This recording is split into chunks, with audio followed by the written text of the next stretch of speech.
"Ryan, after 17 years, we're restructuring your position out," my boss said flatly. "Clear your desk by the end of day." My name's Ryan Carter, 55 years old, and until that Monday morning, I was the lead network security specialist at Summit Systems in Indianapolis. Nearly 2 decades of keeping the company running, from the days of physical servers to full-scale cloud integration. 3 different CEOs had come and gone while I stayed, training every new engineer, recovering lost databases, patching systems through holidays without asking for so much as a promotion or a plaque. So when Eric called me into his office, with Monica from HR already seated, I knew before he opened his mouth. The air had shifted weeks ago. "I understand completely," I said, nodding once. I stood up and walked out without another word. No begging, no anger, just quiet acknowledgement. Back at my desk, I caught younger employees stealing glances in my direction, then quickly snapping their eyes back to their screens. News travels fast in tech. Most of them were juniors I had personally mentored, smart kids, but they had no idea what was woven deep into Summit Systems. They didn't know the original framework still humming underneath, or the buried administrative backdoors I'd personally crafted. I began methodically packing my things, a photo of my daughters from when they were little, a chipped coffee mug that said, "World's Okayest Engineer," and a tiny bonsai tree, somehow still alive after 17 years under fluorescent lights. Kara from marketing passed by, her face pale and worried. "Ryan, I just heard," she whispered. "This is insane. You basically built this company's backbone." I gave a small shrug. "Companies pivot." "But without even warning you? After everything?" Her voice was rising, attracting attention. "It's fine," I said softly. It wasn't. But I wasn't going to make a scene. As I headed toward the exit, Eric leaned casually against his doorframe, watching me. No handshake, no farewell, just making sure the trash took itself out. What none of them realized was that I had become the most essential person in the entire company. Not because I was flashy, but because I was thorough. I documented everything, every system change, every access point. Years ago, after a legal scare involving data theft, I'd been asked by the old leadership to set up airtight audit trails across all departments. I did, and I kept copies, encrypted, off-site, and unnoticed. I stood for a moment in the parking lot, looking back at the towering glass building where I'd spent nearly half my life.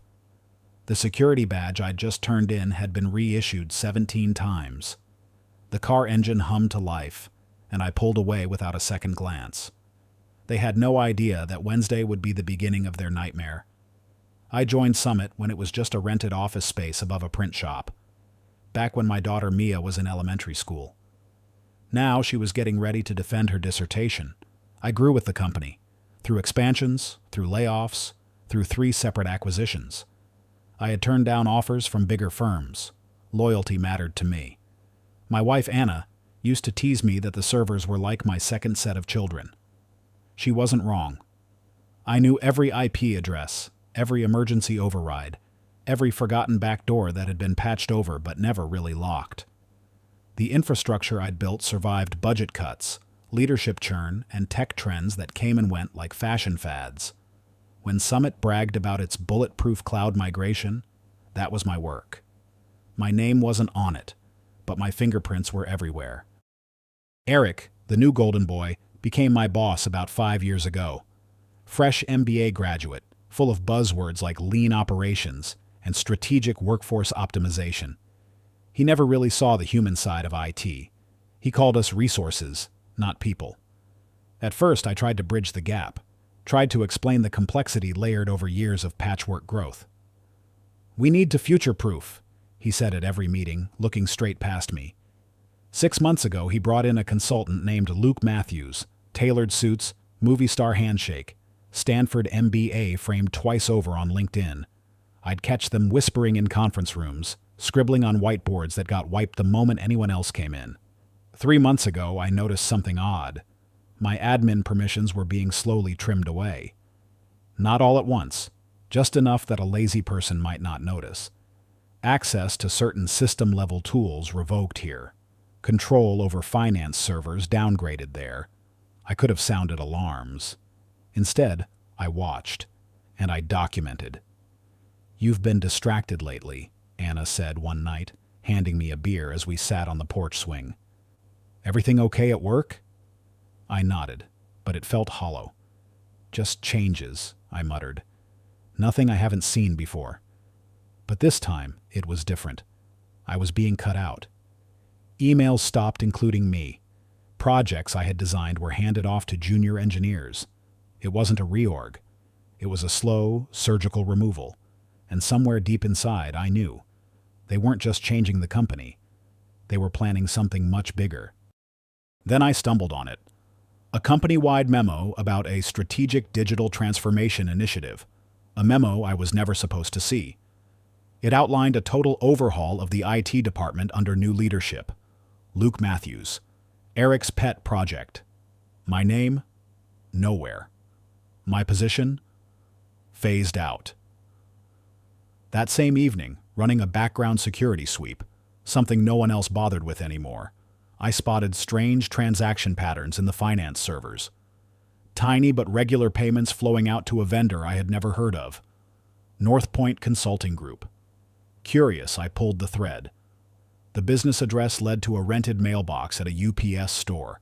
No website, no public contracts, just invoices and payments, growing steadily each month. I didn't make a sound. I saved copies. I opened a new encrypted folder labeled Insurance. Sometimes the quiet man in the corner sees everything, exactly because nobody thinks he's looking. The morning after I was pushed out, I sat at my home office desk, coffee steaming beside me. No alarm, no commute, no deadlines, just the heavy silence of betrayal. Anna placed a hand on my shoulder before leaving for errands. No words needed after 22 years together. After she left, I opened a hidden compartment in my desk and pulled out a small external hard drive. One I'd quietly kept updated for years. Company policy forbade taking internal data off-site. But back when the old legal team demanded bulletproof insider threat protections, I had officially secured off-site backups. They'd signed off and promptly forgotten. I plugged in the drive and began to build my case. Internal emails, meeting notes from closed-door sessions, financial transaction records, everything. And right there, in black and white, was the full payment history to North Point Consulting Group.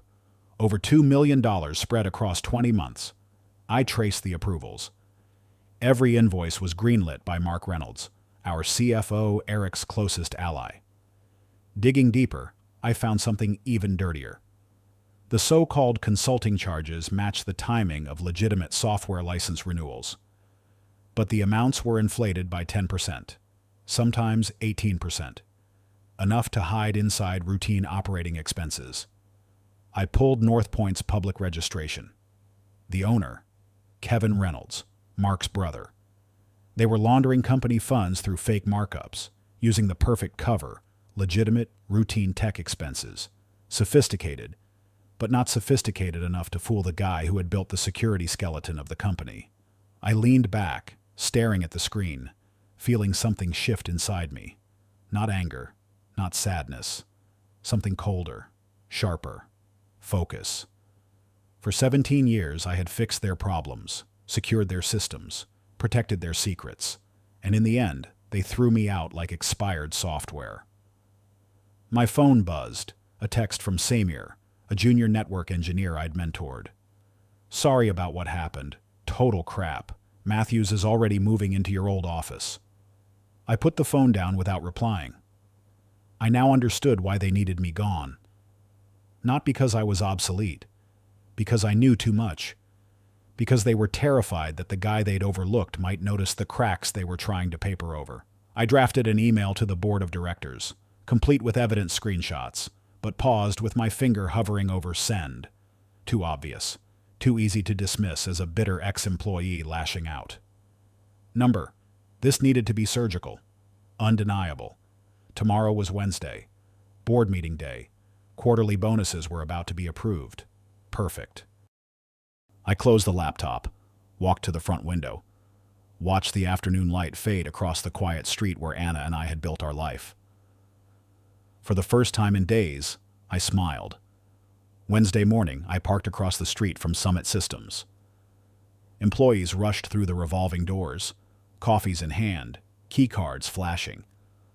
On the passenger seat beside me was my laptop, logged into a cloaked email server I had set up years ago during internal security drills, an address that looked internal, but wasn't traceable through the main company directory. At precisely 9:20 a.m., I sent it. Subject: Urgent review required. Financial anomalies. Attached: a simple, clean summary of the North Point transactions, timelines, vendors, amounts. I left out the Reynolds family connection. For now. If Eric was in on it, he'd panic. If he wasn't, he'd scramble. Either way, I'd see their hand. By 9:45, my phone buzzed. Eric's number. I let it ring out. A voicemail arrived seconds later. "Ryan, we need to talk immediately. Call me back." I didn't. Instead, I moved to a coffee shop nearby, ordered a black coffee, and opened my laptop. Waiting. At 10:30 a.m., another email popped up. Monica from HR Formal. Cold. Mr. Carter, communication with Summit Systems personnel post-employment violates confidentiality clauses outlined during offboarding. Cease all contact immediately to avoid legal consequences. I chuckled. Nice try. I hadn't signed anything on my way out. No severance agreement. No gag order. They were bluffing, and they were scared. At noon, I made a detour to my bank. Inside my safe deposit box was something I'd prepared years ago, an encrypted USB drive, not part of the company backups. Personal. Inside were older audit logs, private email chains between executives, and original system access records. Proof that Mark Reynolds had personally escalated his financial access privileges right before the North Point payments began. Proof that this wasn't a slip-up. It was engineered. Back home, I checked my phone. 3 missed calls. Eric, Monica, Luke Matthews. Interesting. I hadn't expected Luke to panic this early. Opening my personal email, I spotted another message from Samir, this time flagged urgent. "Ryan, they're freaking out. Matthews called an all-hands meeting. They're locking down all system access. Even archives we need to do our jobs. What's happening?" Poor kid. I sent back a 2-word reply. Just watch. At 3 p.m., my landline rang, a number I hadn't seen pop up in years. I picked up but said nothing. "Ryan," came the calm voice. "Mark Reynolds." "We should talk about your concerns," he said, measured and pleasant. "There's clearly been a misunderstanding." "Is that what you're calling it now?" I asked, voice flat. "Look," Mark continued, still all polish, "these transition periods are messy. If you have concerns, there are proper internal channels, like the board." I interrupted him. Silence. "There's no need to escalate things unnecessarily," he said after a beat. "Why don't we meet? Just you and me. We can work this out." "Sorry," I said. "Busy tomorrow." I paused, then added, "Besides, I think the board, and maybe the SEC, might be very interested in North Point Consulting. And your brother." The sharp inhale on the other end of the line was pure music. "You're making a serious mistake," Mark said, the smoothness gone from his voice. "We can fix this. Generous severance. References. Whatever you need." "Goodbye, Mark," I said, and hung up. Within 10 minutes, Monica emailed me again, this time with a shiny new severance offer attached. Double the original payout. On one condition: complete, lifelong confidentiality. Cute. They still thought this was about money. It wasn't. Thursday morning, I barely slept. I spent hours connecting dots I'd previously overlooked. Because the North Point scam wasn't Mark's first creative accounting trick. 3 years earlier, just after his promotion to CFO, another shell company had surfaced. Horizon Business Solutions. Same playbook, different name. Consulting services billed. Work barely done. Invoices inflated. Guess who the registered owner was? Patricia Reynolds, Mark's wife. But the smoking gun was yet to come.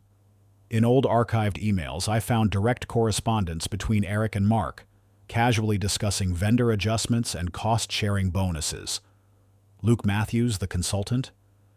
He wasn't brought in to modernize IT. He was brought in to get rid of me. The one guy who might recognize the patterns. The fraud was beautifully simple. Set up fake vendors, funnel inflated payments, split the profits. Because some of the work was real, the markups blended right into regular budgets.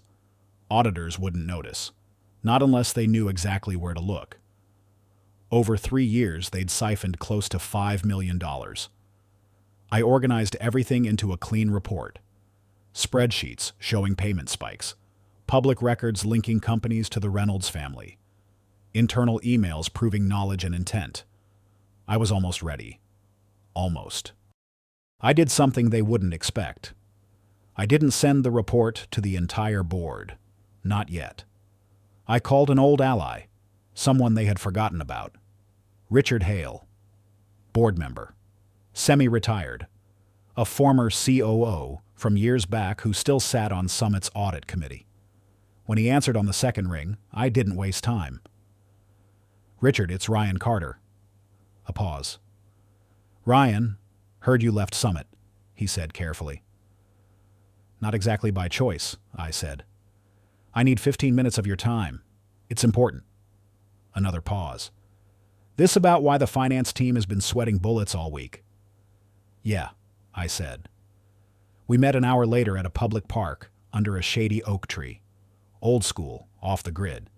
I handed him a sealed envelope and a second encrypted flash drive. "Everything's inside," I said. "Dates, vendors, emails, approvals.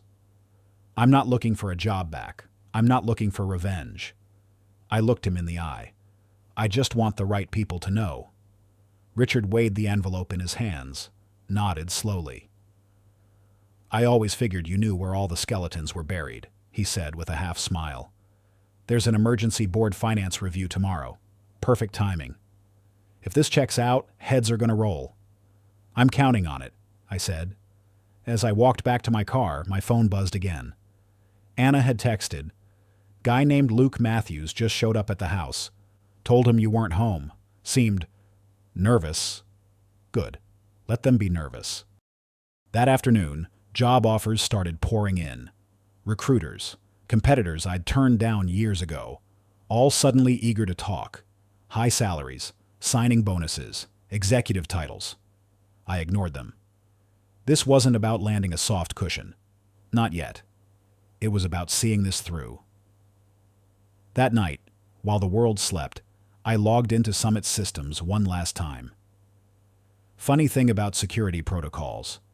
They only work if you actually maintain them. Their IT cleanup was sloppy. Typical.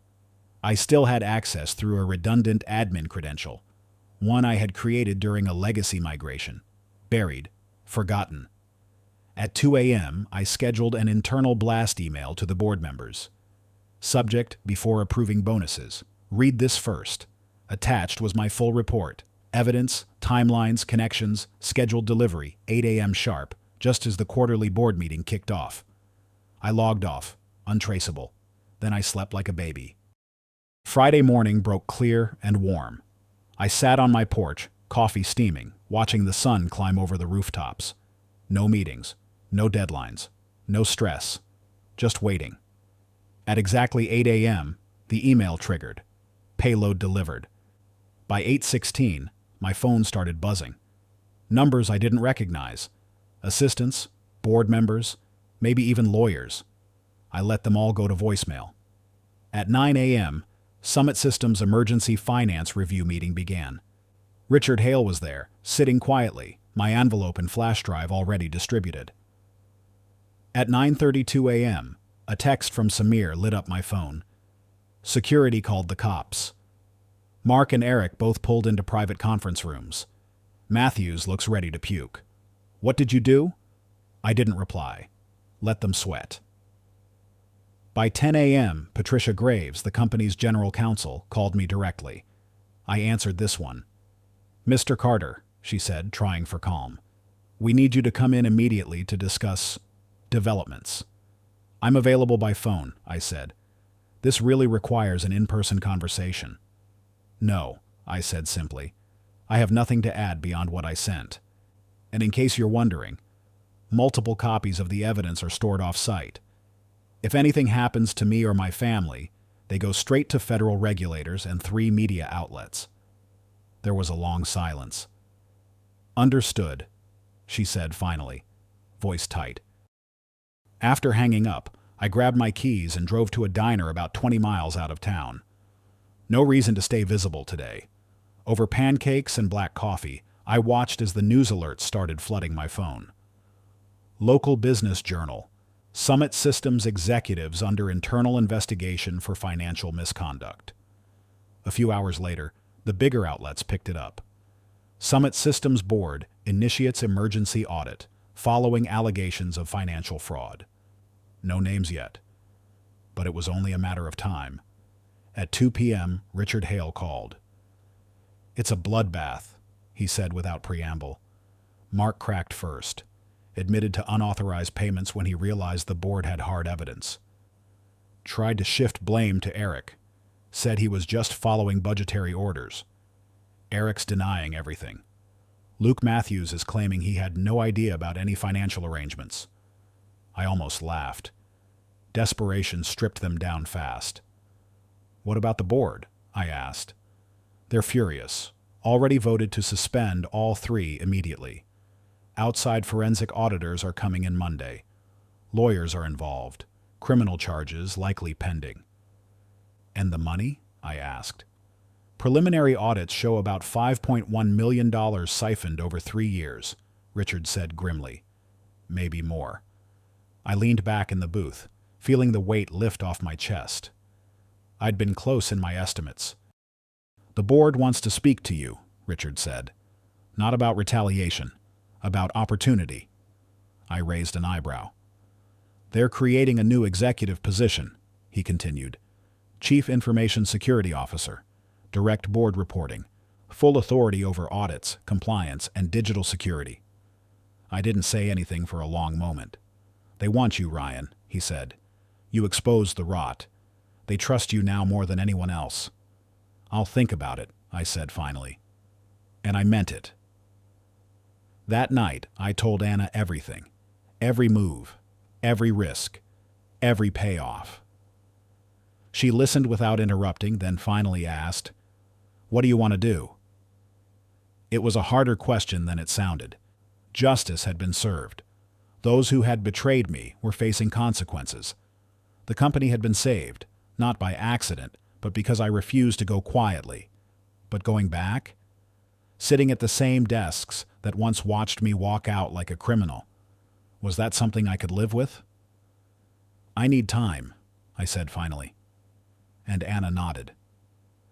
Later that night, I logged into LinkedIn, my dusty, neglected profile, and posted a single sentence. "Never burn bridges. Just let them collapse under their own corruption." Within an hour, my inbox flooded with messages.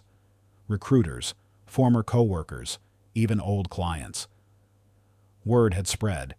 The quiet network guy had taken down an entire corrupt empire, without ever raising his voice. By Monday, Summit Systems was the talk of the industry, not because of its innovations, because of its corruption scandal, and because of the quiet engineer who had seen it all, and acted. That morning, I put on a suit I hadn't worn in years, straightened the cuffs, tied the old navy blue tie Anna always said made me look trustworthy but dangerous. I walked into Summit's towering glass headquarters. The security guard at the front desk, a kid who used to ignore me, practically jumped to hand me a visitor badge. "Good morning, Mr. Carter," he said, a little too eager.